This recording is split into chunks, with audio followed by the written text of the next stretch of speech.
How's it going, everybody? My name is Brian Schrader. So today I'm going to show you guys how to flock a hen mallard. So this is going to be probably a two-part series, maybe three. What we're going to focus on today is just applying the flocking to the body itself.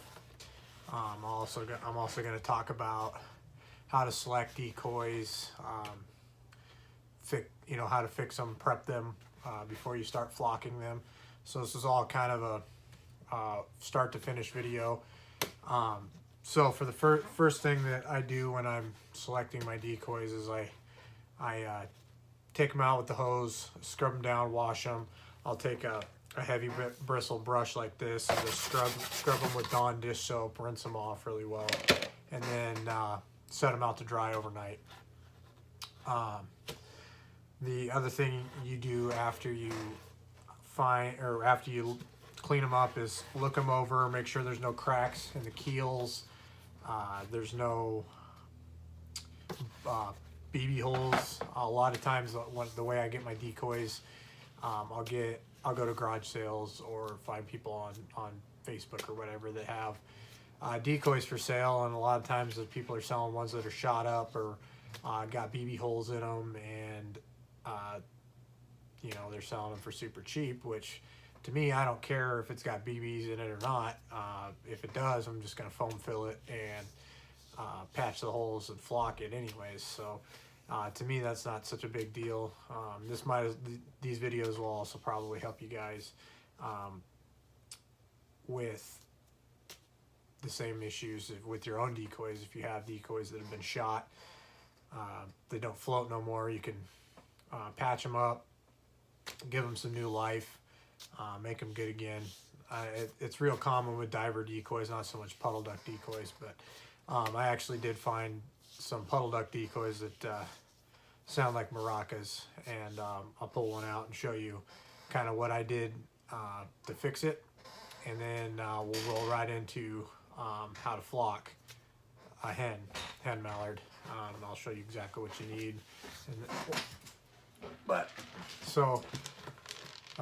This Drake mallard, I got it on Facebook, and got it really cheap, which was nice because I mean it's green headgear, it's a nice decoy. The only issue is it's got a few BBs in it. So what I did, the BBs don't really matter to me if they're in there rattling around or not. It doesn't matter to me. If it was a diver decoy or I was going to change it into a diver decoy, I would foam fill it.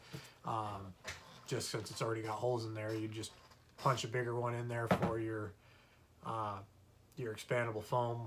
You can use pretty much any expandable foam, and then caulk over the hole. But since I'm not foam filling it, all I did was I just took it and sorry the light's blinding it, but all the white spots there are BB holes. So you just look over it, make sure it's all those are patched up, because I mean that's the last thing you want is to work really hard on flocking a decoy and then take it out there and it fills up with water and sinks. That would suck. So again, just inspect your decoys before you start flocking them. Clean them up real good. Always clean them beforehand. A lot of these ripples in the plastic hide a lot of dirt, and that you may not didn't even know was there. And so anyway, we'll roll right into what you need to flock a hen mallard. So what I got, it's pretty basic. What I'm going to do is flock this all one color and then paint in the detail work with an airbrush. That's pretty much the only way you're going to get top end results, is using an airbrush and spending the time and getting all the detail and all these feathers that come out. And the finished product on these is going to be absolutely amazing. So anyway, what you'll need for this is I use a 1-inch chip brush. You can get them super cheap. I think they're like 50 cents, maybe even cheaper at Home Depot. I just buy a box of them. It costs you like 10 bucks. Well, you'll need your flocking applicator, which is nothing more than a condiment dispenser. I just cut the tip off a little bit more to allow more flocking to come out. For this, I'm going to use flat brown Rust-Oleum. It's the oil-based. And then the color of flocking that I'm going to use is going to be a tan, like that. This one happens to be from Arrow Products. I think that better color, see it right there. So when you're selecting your colors, you can mix and match your bases. If you have like a darker brown, you can use a white base and make it lighter. And like I'll use this tan and a little darker brown, and it'll darken this up just a touch and come pretty close to matching the natural color of a Hen Mallard. The other things you're going to need safety wise is gloves. I always wear gloves, just keep this nasty paint off your hands and the flocking and what have you. The other thing with this oil-based Rust-Oleum paint is you're going to need a face mask. So I apologize if you can't see my face while I'm doing this or understand me very well. I'll try and speak up. While I'm applying the Rust-Oleum is just, I like to be safe with this. Just highly recommended.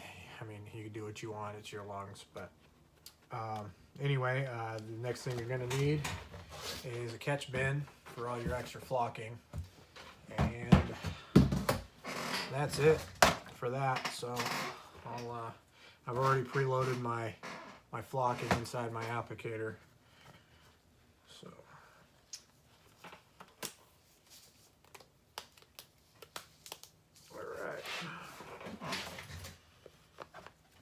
so make sure you shake your paint up and mix it up really well.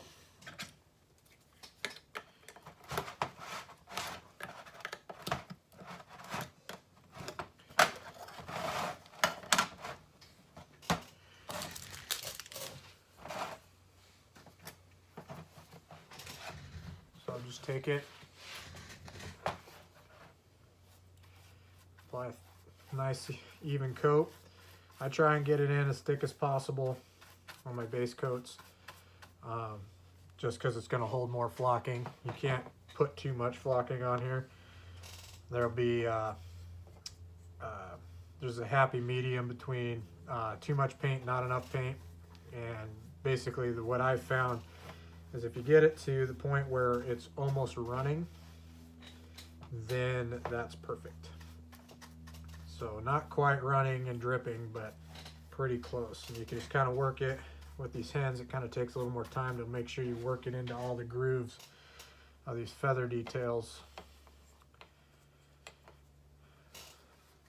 That's pretty much all hen decoys actually, as they all have these real in-depth details. Makes them a little bit more of a challenge to actually do. A lot of the other decoys are just a lot of different color flockings. This is going to be just one color flocking with a whole bunch of detail work. But make sure you get it out, all little nooks and crannies.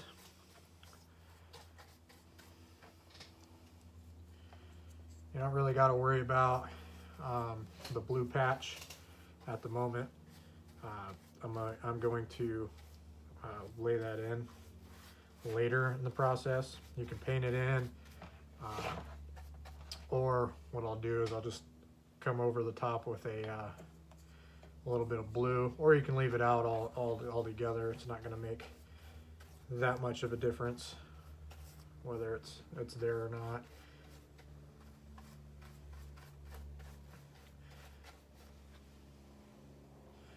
We'll see what it looks like after I get it flocked, and maybe I'll just leave it out altogether. Just an extra unnecessary step, I think, but we'll see.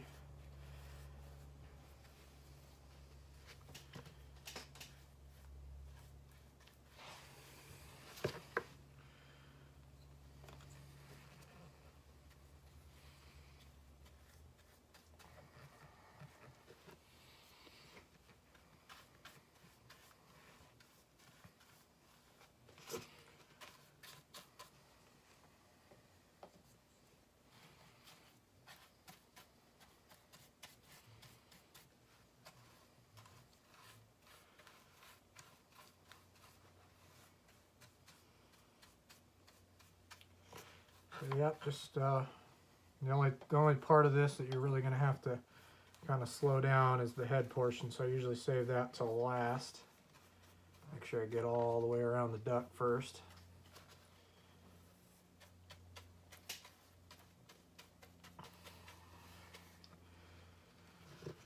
Okay. So you just got to be careful around the eyes not to flock them or get paint on them, because then the flocking is going to stick to that.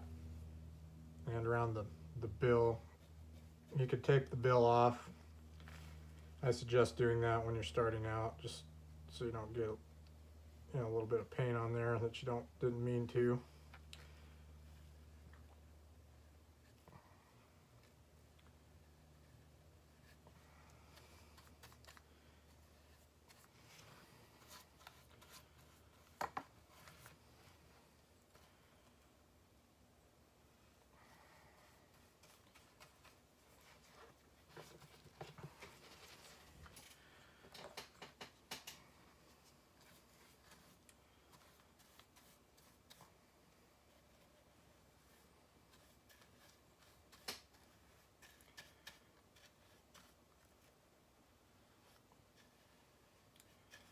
This is the tedious portion, so just bear with me real quick.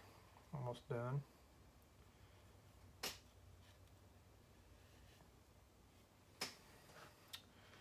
Give it a once over. Make sure it's not running or dripping anywhere.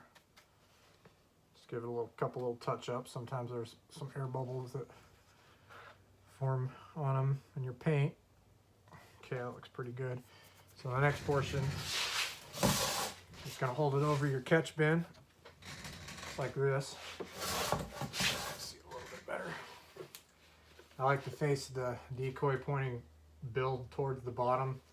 That just helps get the flocking in the right areas. And then I'll hold the flocking applicator about a foot to 18 inches away from the decoy, and then just squeeze on the flocking. And again, you can't put too much on there, so just sit there and squeeze and squeeze and squeeze, and the flocking will fall into all those feather pockets. And then when you're getting ready to move it, make sure you shake it off so you don't end up with a bunch of flocking on the floor.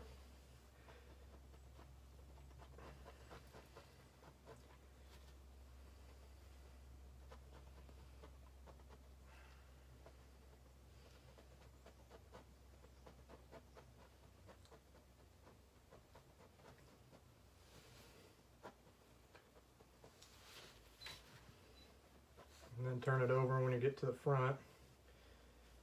Just putting flocking on at different angles. Just make sure that you get all the spots you need to, and all the flocking sits in the cracks like it's supposed to. And the reason that you hold it so far away from the decoy is it gives the flocking a chance to stick in there standing straight up, and that gives it that more natural feather look to it. And then after you get it all flocked, take it and then smack it out a couple times. Make sure you get all that excess flocking off, and then look for light spots, and then hit it again with wherever you see some shiny paint going through, because it didn't get enough flocking in that area. But